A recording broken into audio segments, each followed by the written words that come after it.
بسم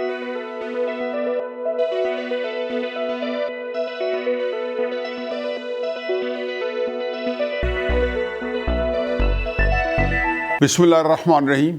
السلام علیکم ناظرین، کل بھی ہمارا موضوع وزیر اعظم پاکستان، ان کا طرز حکومت اور جو معاملات ان کی وجہ سے پیچیدہ جس طریقے سے ہوئے ہیں، اور آج بھی ایک تقریر میں سن رہا تھا۔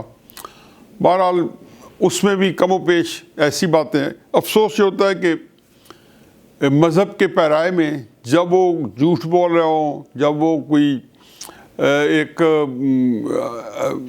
عجیب و غریب طریقے سے غلط کر رہے ہوں تو تکلیف بڑھ جاتی ہے۔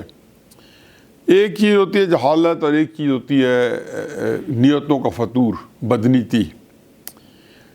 عموماً میں نے دیکھا ہے کہ لوگ یا جہالت کی وجہ سے خرابی پیدا کرتے ہیں یا پھر وہ چیزوں کو، حالات کو بخوبی جانتے ہیں اور ان کا نیتوں کا فتور ہوتا ہے۔ عمران خان صاحب میرا خیال واحد ایک شخصیت ہے جس میں یہ دونوں چیزیں موجود ہیں، کہ یعنی کہ جہالت بھی ہے اور بدنیتی بھی۔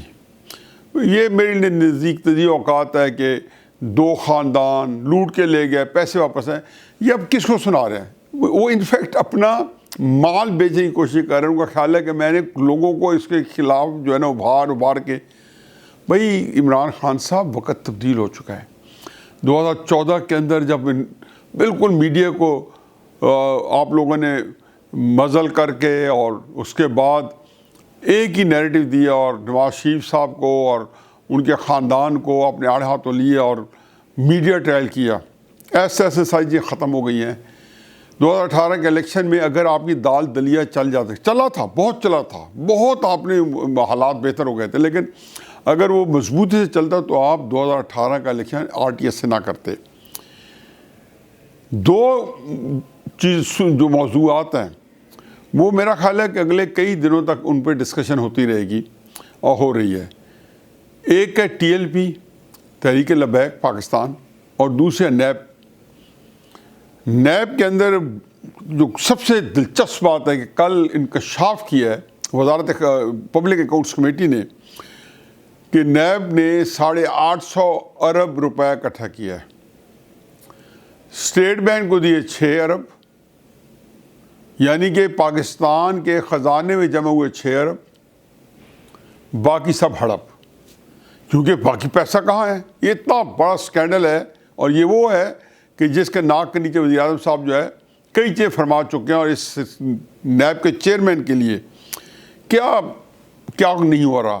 اس کو کبھی مستقل کیا جاتا ہے، پھر اس کو صدر مملکت پاکستان جو کہ تحریک انصاف کے ہیں ان کے نیچے کر دیا جاتا ہے، پھر پتہ چلتا ہے کہ نہیں، یہ آئینی طور پر ممکن نہیں ہے۔ اور یہ بات اٹارنی جنرل تحریک انصاف کے کل اپنے پروگرام میں کہا کہ یہ غیر آئینی حرکت ہے۔ جب اٹارنی جنرل کہتے ہیں غیر آئینی حرکت ہے، تو اس سے اندازہ لگائیں کہ نیب کے چیئرمین کو رکھنے میں جو دلچسپی ہے، اور پھر الیکشن لاز کی ترمیم کے اندر جو دلچسپی ہے، اس کو مکاری کے علاوہ کچھ بھی نہیں کہیں گے، اور مکاری کے علاوہ اپنی مقصد براری ایک دوسرا مرحلہ ہے کہ اس سے اپنے وہ معاندان اور گندے عزائم جو ہیں وہ اس کو فلفل کریں۔ بہرحال اب وہ پھر پتہ چلا کہ نہیں، صدر مملکت کے اختیارات کی بجائے سپریم جوڈیشل کونسل کے پاس جانا پڑے گا، وگرنہ آئین کی خلاف ورزی ہوگی۔ اس حکومت نے کتنے آئین کی خلاف ورزیاں کی ہیں، یقین جانو کہ اگر آپ غور سے دیکھیں، میڈیا کا جب آیا ابھی اتھارٹی بنانے کی کوشش کی گئی تو وہ بھی تقریباً آرٹیکل 9 کی دھجی اڑانے کے مترادف تھا۔ پھر نیب کے اوپر پھر جتنے بھی بے شمار چیزیں آئیں کہ جس میں آئین کو انڈرمائن کیا گیا۔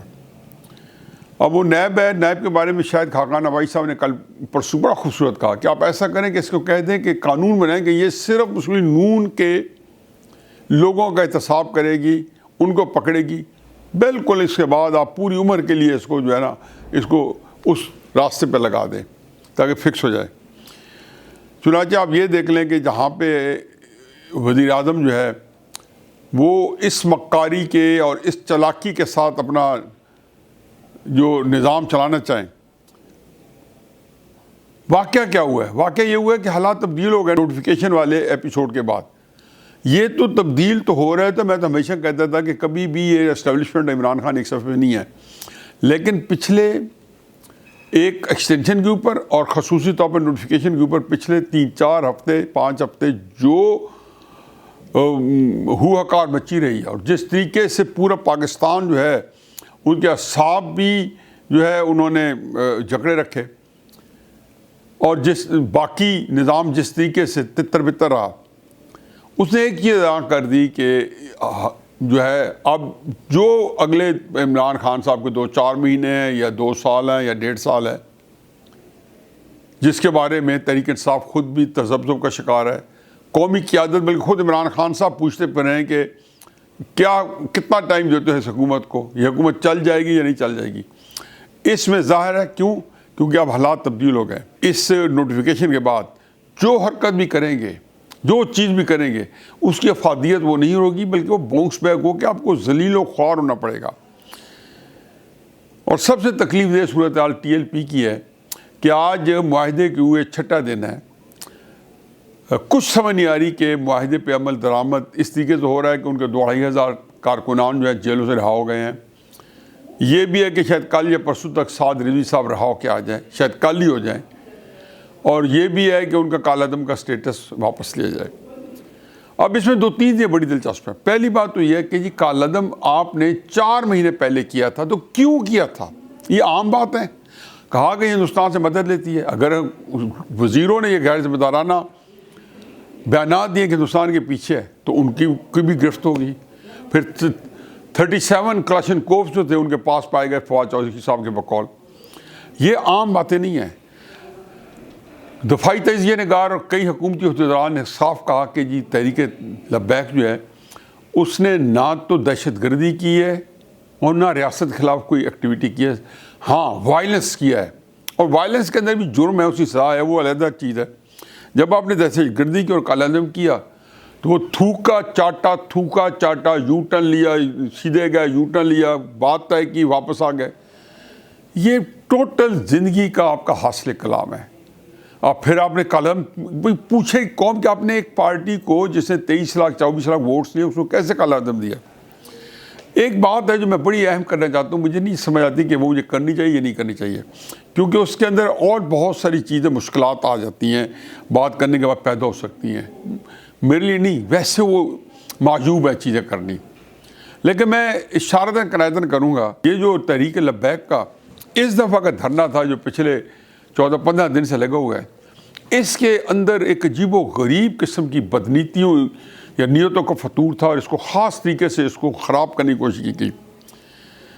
اور یہ بات جو ہے وہاں جو لوگ موجود تھے انہیں بتایا، کیونکہ باقی تو میڈیا پہ سوشل میڈیا پہ نہ آیا نہ آ سکتا ہے، کہ پاکستان کی اہم شخصیات کے بارے میں، ان کے مذہب کے بارے میں اور ان کے عقیدے کے بارے میں نعرے بھی لگے اور خلاف باتیں بھی ہوئی.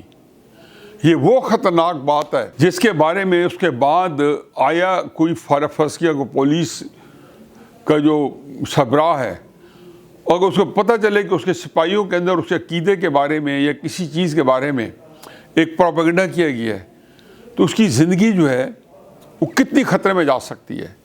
یہ کھیل عمران خان صاحب کی، عمران خان صاحب کے جو ایک خاص ایک جتھا بنا کے انہوں نے کوشش کی، اس کے تحت کیا گیا. چنانچہ تحریک لبیک کو پہلے سڑکوں پہ لایا گیا، اکسایا گیا، اور پھر تقریباً ایسا لگتا تھا کہ جیسے ان کے ساتھ چلا جا رہا ہے. اب وہاں پہ اگر آرمی چیف صورتحال کو اپنے کنٹرول میں نہ لیتے، اگر مفتی منیر صاحب آرمی چیف صاحب کے پاس پہنچ کے اور اس معاملے کو رفع دفع نہ کراتے، خدا گواہ ہے کہ یہ معاملے کو بگاڑنے کے لیے کہاں سے کہاں پہنچ جاتا، اور اتنا پاکستان طوفان آتا.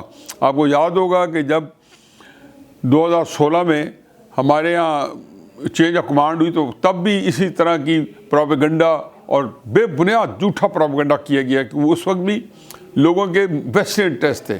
اب دوبارہ پھر اسی طریقے سے اس میں کیا گیا. تو میرا اپنا خیال ہے کہ یہ تحریک لبیک کا اس دفعہ نکلنا جو ہے، اس کی ضرور انویسٹیگیشن بھی ہو رہی ہوگی، اور اس میں سے جن لوگوں نے جو اس طرح کے خطرناک کام کیے ہیں ان کو بھی اپنے منطقی انجام پہ پہنچانا ہوگا، کیونکہ یہ عام کام نہیں ہے کہ آپ اس انتہا تک چلے ہیں۔ یہ تو ٹھیک ہے کہ پاکستان کے اندر حکومت کے اندر کئی درجے ہیں، اور ریاست کے اندر بھی ویلز ود ان ویل ہے، اور ڈیپ سٹیٹ بھی ہم کہتے ہیں، اور ڈیپ سٹیٹ کے اندر بھی کئی ڈیپ سٹیٹس ہیں۔ لیکن تحریک لبیک کے بارے میں پہلے بھی شاید کہہ چکا ہوں کہ مجھے بہت کچھ پتہ ہے۔ اب اس دھرنے کو یا اس مارچ کو اور اس نعروں کے ساتھ اگر اسلام آباد جاتے ہیں یا کوئی اور خون خرابہ ہوتا، چنانچہ یہی وجہ تھی کہ جب پچھلے جمعے کو نیشنل سیکورٹی کونسل کی میٹنگ ہوئی تو آرمی چیف نے اور فوجی قیادت نے صاف صاف کہہ دیا، پھر اس کے بعد جتنے ہمارے سارے فورسز چیف ہیں ان کی آرم سروسز کمیٹی ان کی میٹنگ ہوئی، انہوں نے صاف کہہ دیا کہ ہم نہتے شہریوں پہ گولی نہیں چلائیں گے، اور اتنے واضح پیغام دیا۔ اور یہ مجھے پتہ چلا کہ میٹنگ بھی انہی کے ہی کہنے پہ ہوئی تاکہ عمران خان صاحب کو وقت پہ متنبہ کیا جا سکے کہ یہ جو خطرناک کھیل ہے جو پہلے ایک سلیمان تاثیر کی جان لے چکا ہے، اس سے یہ نہ ہو کہ یہ سارے پاکستان کے اہم لوگ جو ان کی زندگی غیر محفوظ ہو جائیں۔ یہ وہ پاکستان ہے جو عمران خان ابھی بھی اس کے اندر سے سمجھتے ہیں کہ اپنے جھوٹ بول کے، اپنا مکر کر کے، فریب کر کے نکال لیں گے۔ عمران خان صاحب، نوٹیفیکیشن کے بعد حالات آپ کے لیے یکسر تبدیل ہو گئے ہیں۔ آپ کی جو اس وقت جو بچت ہے وہ صرف یہ ہو رہی ہے کہ اپوزیشن جو ہے اس طریقے سے فائدہ نہیں اٹھانا چاہتی، اور آپ کو اقتدار آپ کا ٹائم پورا کروانا چاہتی ہے تاکہ آپ پورے کے پورے ایکسپوز ہو کے ننگے دھڑنگے لوگوں کے سامنے آ جائیں، وگرنہ یہ جو آپ شروع کر رہے ہو یہ آپ کی فرسٹریشن ہے، اور آپ اپنے آپ کو بھی تباہی کے گڑھے میں ڈال رہے ہو اور پاکستان کے لیے بھی خطرات پیدا کر رہے ہو۔ وما علینا الا البلاغ۔